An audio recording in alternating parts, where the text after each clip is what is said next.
quite a diverse range of topics. And speaking of diversity, let's go ahead and jump into the first topic that I do want to get to, and that is why I am not going to pay to see Black Panther. I have not seen Black Panther, and I will not pay to see Black Panther Wakanda Forever.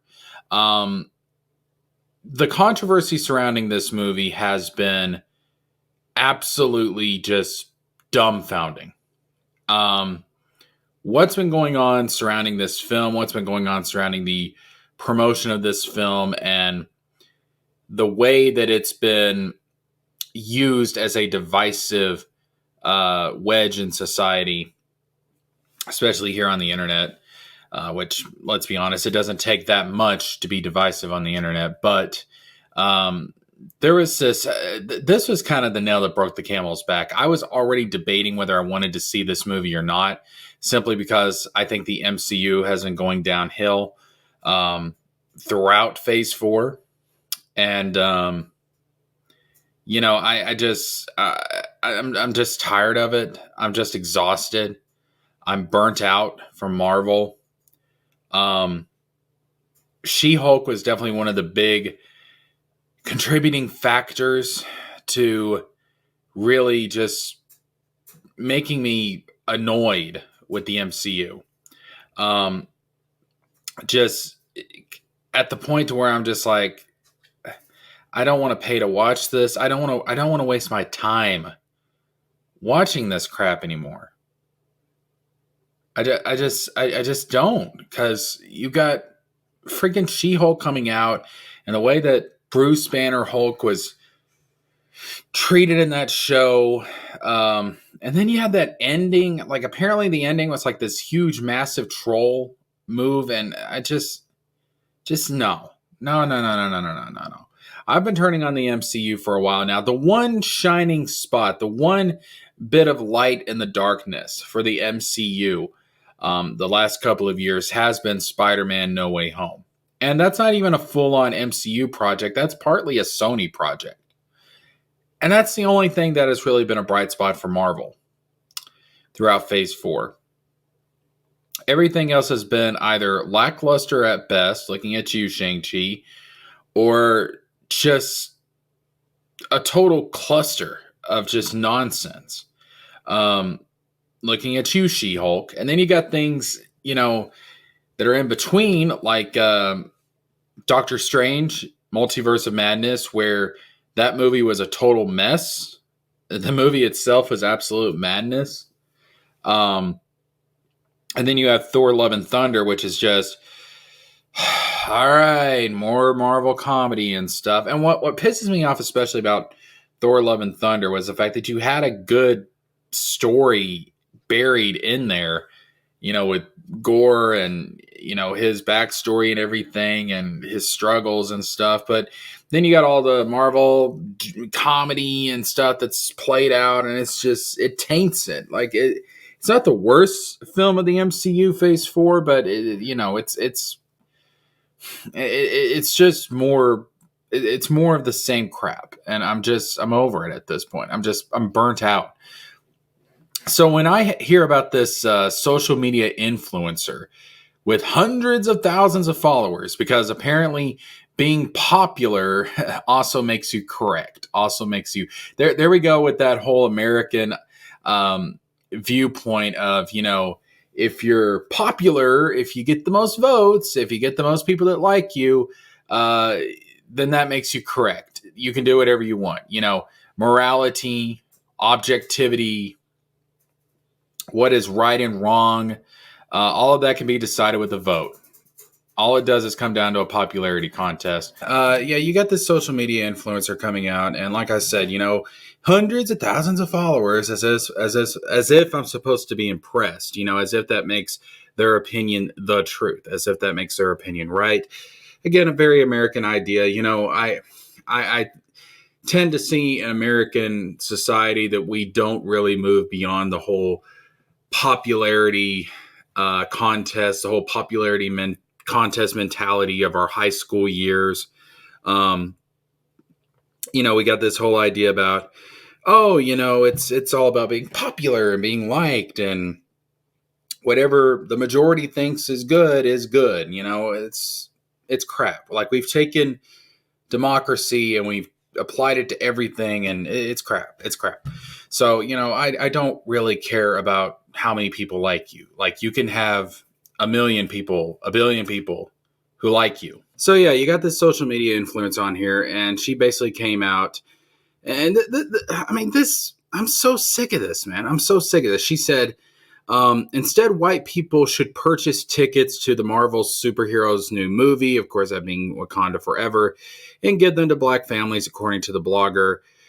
And it's spelled with two E's, the Lavender Lee, otherwise known as the Violet Vixen.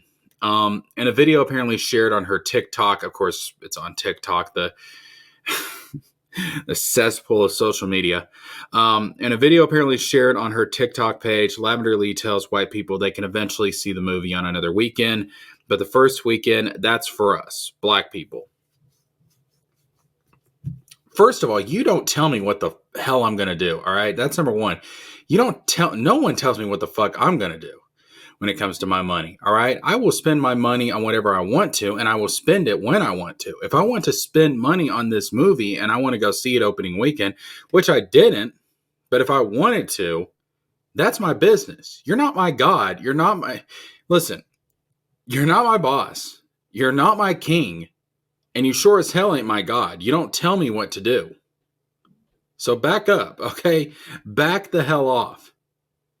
All right? It's not for you. It's for whoever wants to pay the money to go see the damn movie. I'm a consumer. This is capitalism. I do not like democracy when it comes to politics, but I think democracy is an absolutely beautiful thing when it comes to the free market. I think it's absolutely beautiful when it comes to the economy.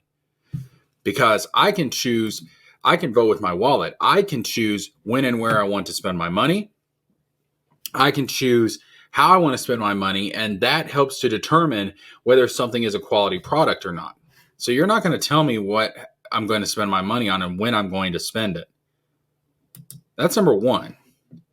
So let's actually get to what this moron said. So, and I quote, this message is to all our wimpy accomplices and hand signals, air quotes, white allies. This message is to all the people who have Black Lives Matter in their bio, Lavender Lee says in the TikTok selfie video that has her Instagram handle and the words, listen and learn at the top. If you really want to prove to black people that you love us and you care about us and you are down for the cause, first of all, what cause is that?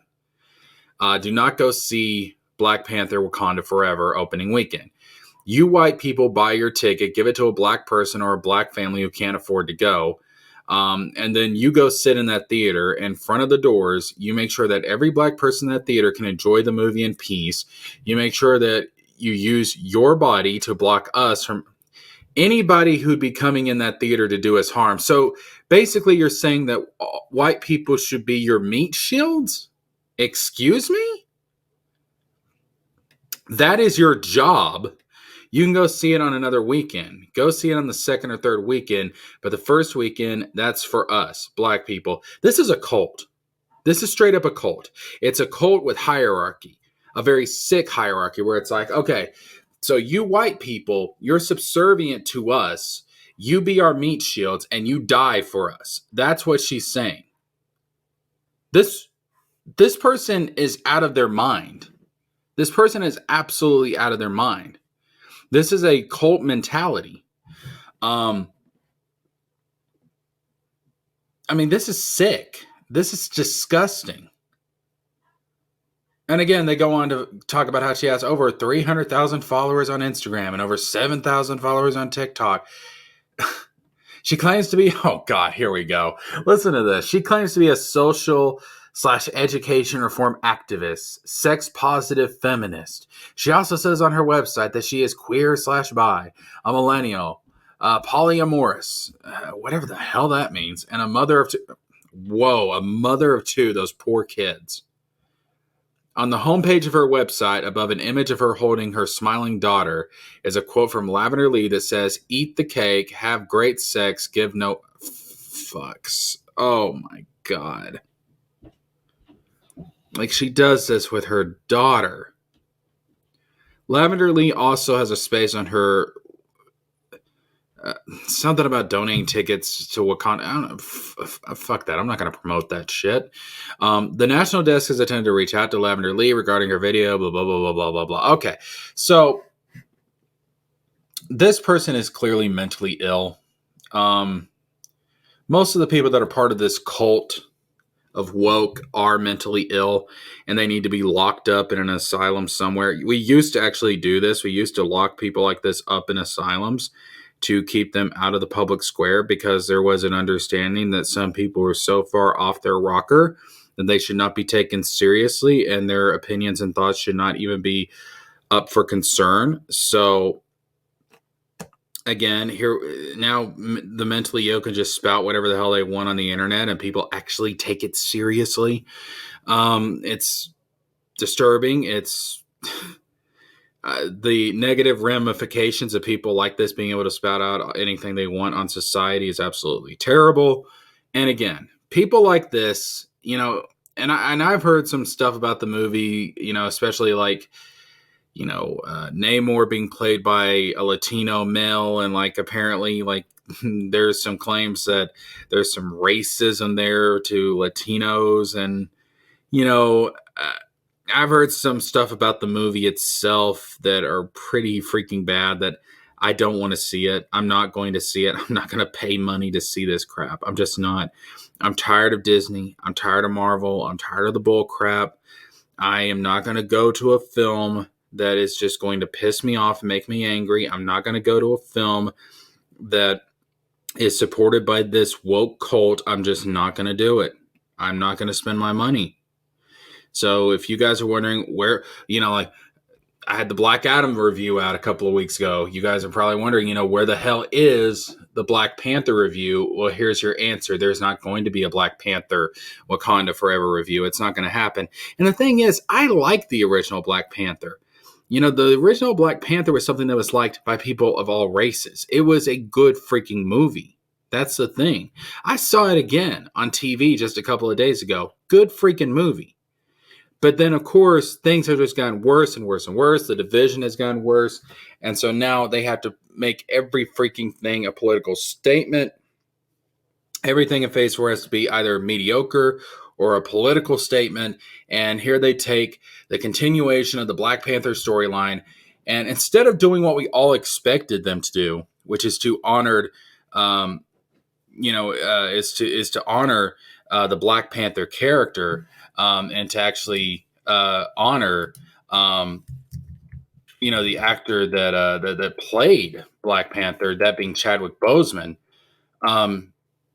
Instead of actually honoring him and honoring that character and, the impact of that original film, because that original film was very impactful. Instead of actually honoring that and giving the character in universe a really good send-off, we have to make it political. We have to make it woke. We have to ruin that. We can't just have it be a nice send-off. It's not like, as much as I hate the Star Wars sequel trilogies, at least when it comes to, The Last Jedi and it comes to The Rise of Skywalker, at least they didn't ruin Leia's character, and they didn't make it political. Like, they honored Carrie Fisher. They honored the legacy of that character. They honored that, and they didn't make it into some kind of woke feminist message. It was like, no, we're just honoring Carrie Fisher, the person. We're not going to make it political. We're not going to make it...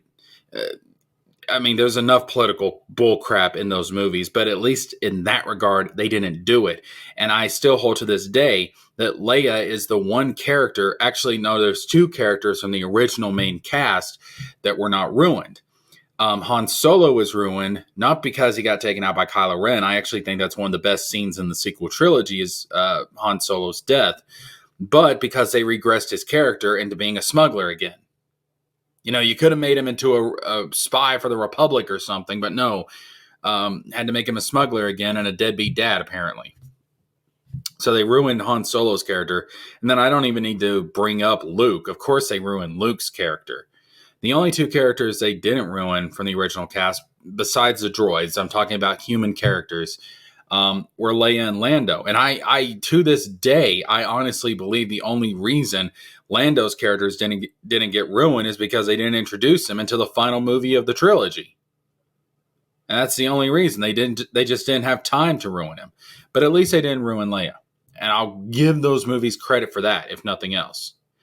Here, though, we can't just have, a film that has scenes and moments in it, that are obviously a wink and a nod to the fans. Like, hey, this is us showing our respect for Chadwick Boseman. This is our way of showing respect for what he did with the character, for the impact of the original film had, the impact that the character has had.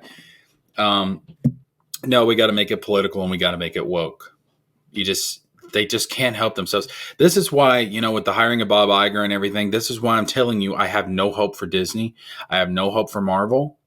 I have no hope for Lucasfilm. And this is why I'm not spending my money, because this thing is going downhill.